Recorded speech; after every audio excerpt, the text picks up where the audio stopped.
الحمد لله أرحم الراحمين وخير الرازقين أحاط بكل شيء علما وأحصى كل شيء عددا ألا يعلم من خلق وهو اللطيف الخبير وأشهد أن لا إله إلا الله وحده لا شريك له له ملك السماوات والأرض يحيي ويميت وهو على كل شيء قدير هو الأول والآخر والظاهر والباطن وهو بكل شيء عليم وسع كرسيه السماوات والأرض ولا يؤوده حفظهما وهو العلي العظيم وأشهد أن سيدنا محمدا عبده ورسوله صاحب الخلق العظيم والقلب الرحيم الهادي إلى صراط مستقيم اللهم يا علي يا عظيم أسألك أن تصلي وتسلم على حبيبنا وشفيعنا وقدوتنا محمد الذي أرسلته رحمة للعالمين وختمت به النبيين وجعلت سيد الأنبياء والمرسلين أما بعد عباد الله أوصيكم ونفسي بتقوى الله وما آتاكم الرسول فخذوه وما نهاكم عنه فانتهوا وما خلقت الجن والإنس إلا ليعبدون. Alhamdulillah, we praise Allah subhanahu wa ta'ala. We praise Allah subhanahu wa ta'ala for al-Islam. We praise Allah subhanahu wa ta'ala for giving us the tawfiq to be here. وَلَا حَوْلَ وَلَا قُوَّةَ إِلَّا بِاللَّهِ. There's no power, no strength except through Him. As many of you will know, this particular month that we find ourselves within, the Islamic month, obviously, is the month of Rabi' al-Awwal.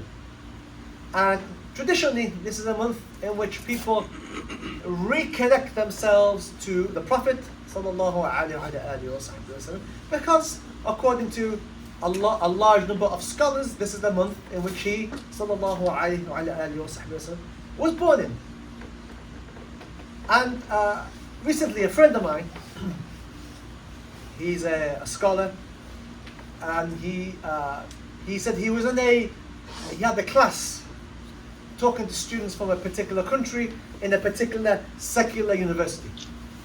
And he said, because it was the month of Rabi' al-Awwal, he asked the students, rather than continuing hadith, which he was teaching, it's a secular university, he asked them a question. He said, today we're not going to do hadith today, but we're going to have a discussion. And the discussion centers around how is your relationship with the Prophet sallallahu alaihi wasallam? What kind of a relationship do you have with the Prophet sallallahu alaihi wasallam? Do you love the Prophet sallallahu alaihi wasallam? And how is that love manifested? And he thought this is going to be an easy exercise.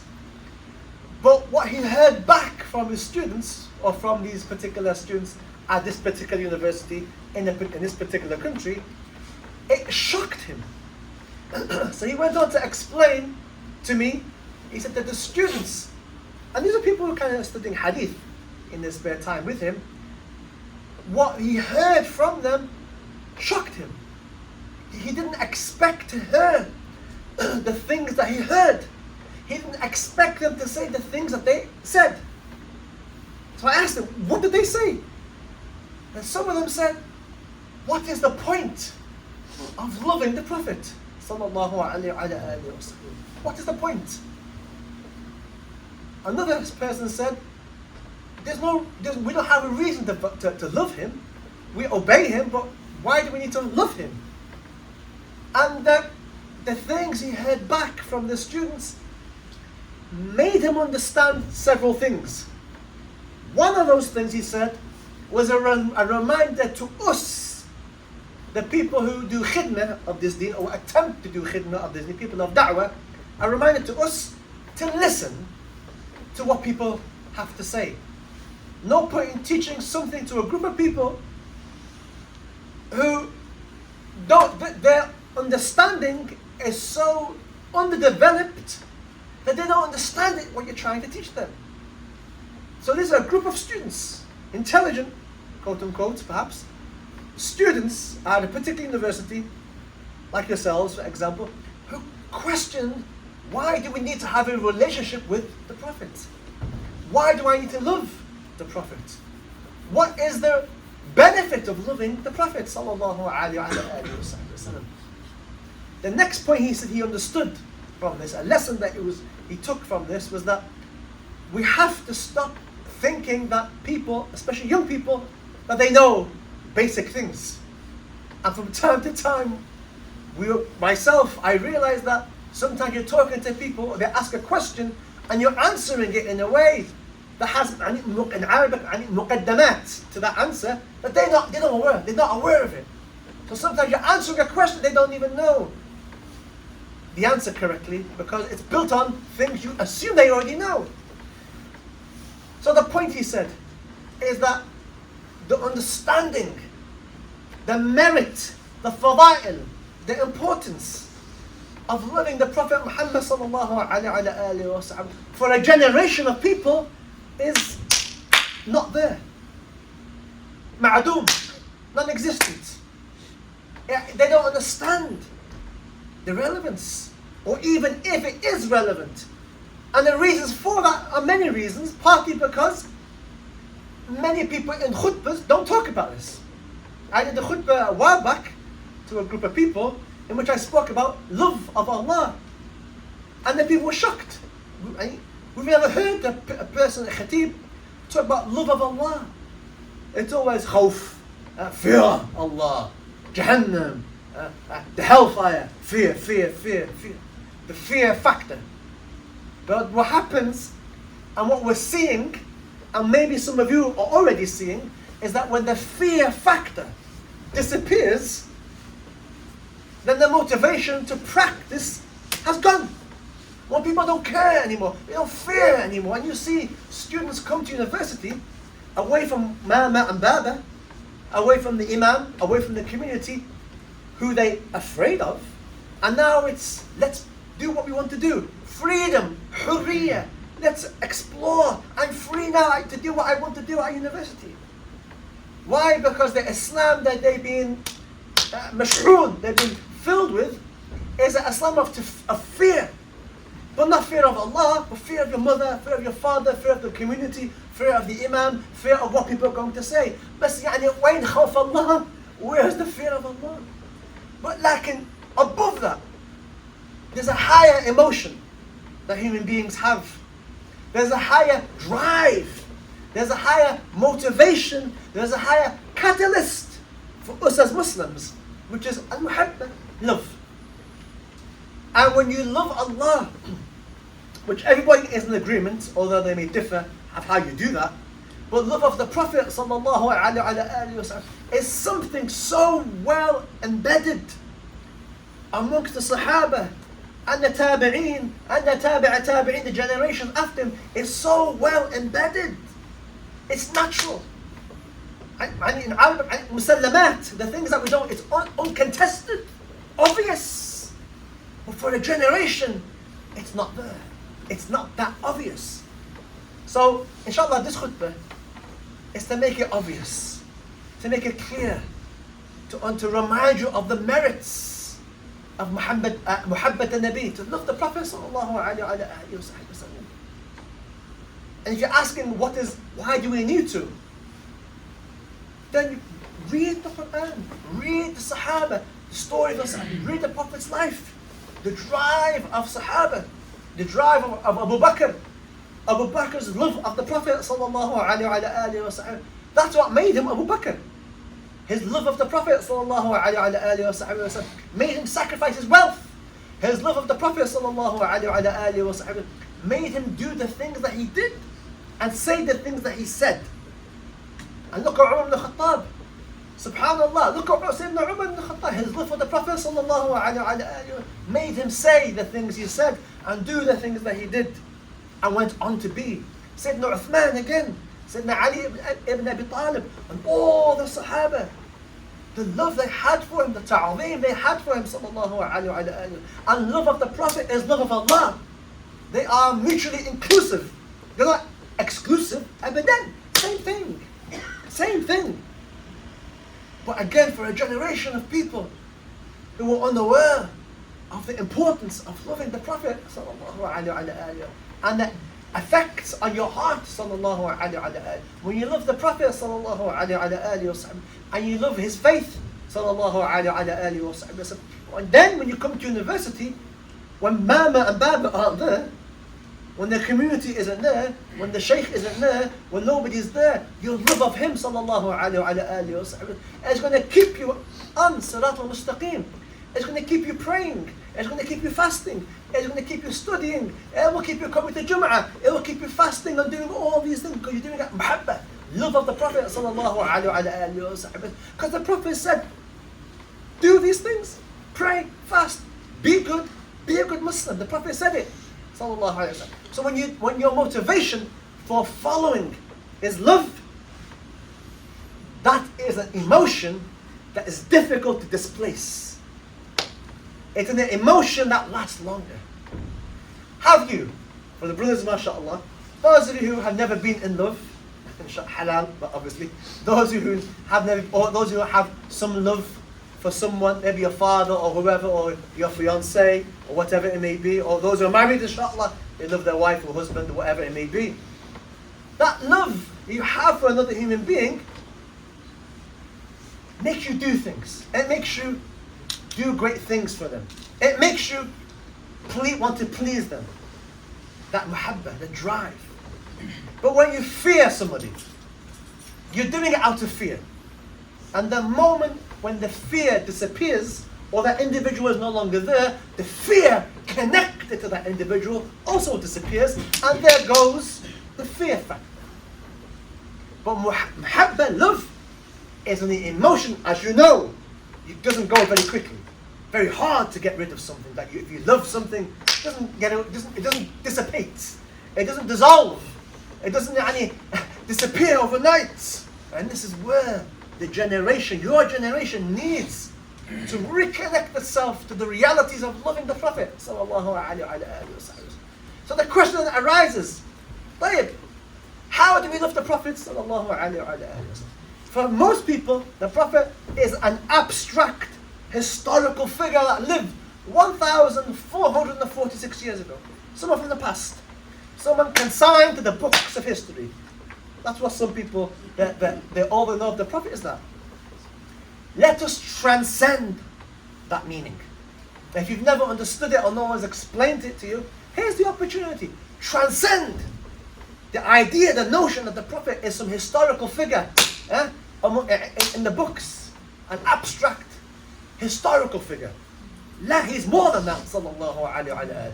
The Prophet sallallahu alayhi wa sallam is greater than some historical figure. Far greater than that, subhanallah. And loving him is part of Iman.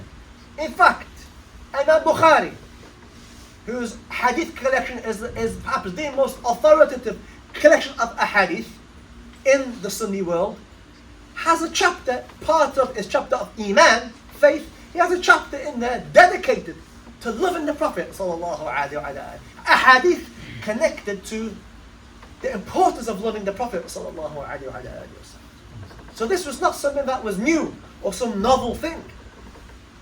But this is what we need to re-engage, to reconnect, to revitalize, to do ihya, to revive these ma'ani, these meanings. Revive your heart.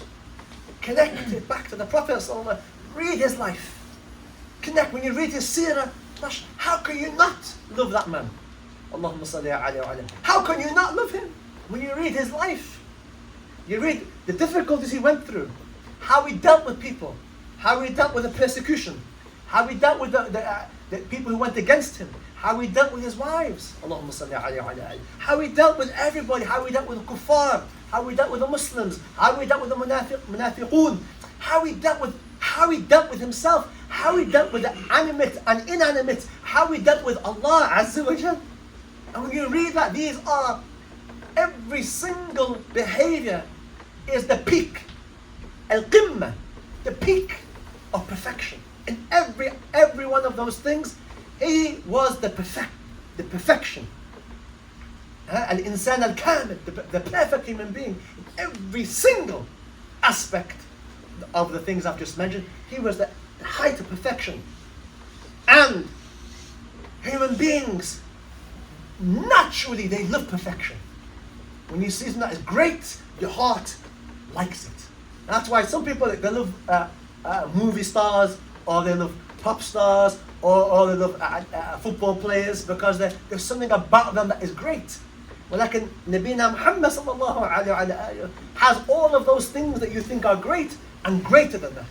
So naturally the human being inclines towards perfection, inclines towards beauty, inclines towards all these great things. So when you start to read his life, Allahumma salli alayhi wa ala alihi, his qualities, Allahumma salli alayhi wa ala alihi, what happens?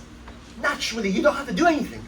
Tilqaiyan, naturally the heart inclines and loves. At that moment, when love enters your heart, doesn't matter where you are, doesn't matter who you're with, doesn't matter if Mama and Baba are there, or if the Sheikh is there, or if your family are there, or nobody is there, it doesn't matter. You are Fulan, who's practicing his faith, who's on his faith, doesn't matter where you are. Even if you're in the moon, you have Muhabbat al-Nabi, Allahumma salli alayhi, it doesn't matter where you are on your faith. No one's going to take you off. No environment, no circumstances, no friends can sway you. Because now the motivation is deep, long-lasting. Muhabba. Inshallah, I'm going to end the second part of the khutbah by giving an example from the life of the Sahaba to highlight what it is I'm talking about. Walhamdulillahi Rabbil Alameen.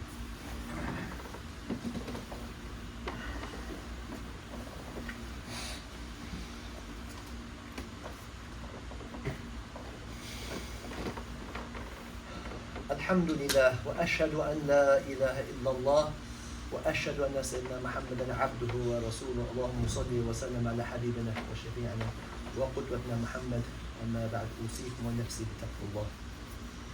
So as I mentioned, a generation of people fail to see the importance of the emotion that Allah has placed within us, which is called love. And a generation of people have yet to understand, or hasn't been explained to them, why loving the Prophet is part of faith. So let me give you an example. Hadith that it is sahih. And I want you to place yourself, the way here, place yourself in the position of Umar ibn Khattab. Because the hadith is about Umar. So place yourself in the great shoes of Sayyidina Umar ibn Khattab. The Prophet ﷺ was with Sayyidina Umar ibn Khattab. And Sayyidina Umar, as he describes this situation, he said, he's holding the hand of the Prophet ﷺ. His hand is in the hand of the Prophet ﷺ. Which amongst the Arabs is a sign that the individual is someone who's close to you. So Umar now, this madhar, the optics, says it all. That he feels now that, mashallah, I'm close to the Prophet sallallahu alaihi wasallam. And that's a great thing. Because if you're close to the Prophet sallallahu alaihi wasallam, you are far from hell. La shak. So Umar then, in his expressing this emotion he has in his heart, he says the following words: O Messenger of God, you are more beloved to me than my family and my wealth, and in one narration, وَالنَّاسِ أَجْمَعِينَ. Which means this. Again, place yourself in the position of Umar. Very important. Umar says, O Messenger of God, you are more beloved to me. You are more beloved to me than my own family, my mother, my father, my wife, my children, my wealth, all the wealth I have. You're more important to me. You're more beloved to me. And in one narration, every single human being that exists, وَالنَّاسِ أَجْمَعِينَ, everybody, you are more beloved to me than all of that. Let us pause a second before we move on. What's Umar saying? He's literally saying, you, Ya Rasulullah, are more beloved to me than my whole family, your mother, the most beloved person to you may be your mother, maybe your father. The most beloved person to you may be a member of your family. Umar is saying, Ya Rasulullah, you're more beloved to me, more closer, more dearer to me than my family. And then he goes on, because some people may love wealth. Umar says, and then Ya Rasulullah, you're more beloved to me than my wealth. Wealth, what I have. Your PhD, your work, your degree, your masters, your car, your house, your wealth. Umar said, Ya Rasulullah, you're more beloved to me than my own wealth. MashaAllah. What does that mean? It means to Umar, the Prophet is first. He loves him more than his whole family. The children, his wife, everybody, and all his wealth. Now, for us, is this not perfection for us? Is this not the end goal? This is great. This is great to have this, right? Everybody. Who wouldn't want that? Who would not want that? Everybody here wants that. To have that love. But the Prophet says something interesting. And the Prophet, Allahumma salli alayhi wa ala alihi, is hadith sahih. The Prophet says to Umar, La, ya Umar. No. La. La. It's not enough. Ya Rasulullah, not enough. Umar loves you more than his family. His wife. Or his wives. His own children. His wealth. And every single human being. Who else is, nobody else now, Ya Rasulullah, there's nobody else that he can place in front of you. You are number one. The Prophet says, no, it's not enough. It's not enough. And he said, and then the Prophet explains, listen carefully, brothers. The Prophet says, حَتَّى أَكُونَ أَحَبَّ إِلَيْكَ مِن نَفْسِكَ. Until I, O Umar, I am more beloved to you than your own self. Because the Umar, what did he say? My family, my wife, my children, all my family, all my wealth, and all the people. There, who else is left? There's one person left, Umar. Prophet says, no. حَتَّى أَكُونَ أَحَبِّ إِلَيْكَ. Until I am more beloved to you than your own self. Because we may love ourselves, our desires, our hawa, our passions, our ideas. We love that more than anything else. We love ourselves more than other people. And the Prophet is saying, no, you have to place me in terms of love before your own self. Before your own desires, your own ideas, your caprice, your hawa, your shahawat, your laddat, all of these things. I have to be more beloved to you than that. The amazing thing that always amazes me about this hadith is that Umar pauses. He doesn't say how long. And he replies back and says, Ya Rasulullah, you are more beloved to me than my wife, mashallah, and my children, and my family, and my wealth, and all the people, and myself. And myself. And the Prophet's response at that moment, Al-an ya Umar. Now, Al-an. Now, ya Umar. And the ulama of hadith say that his iman, his faith became completed, perfected, completed. In other words, at that moment in time, this is Umar ibn Khattab, Umar ibn Khattab, this is, mashallah, the name says it all.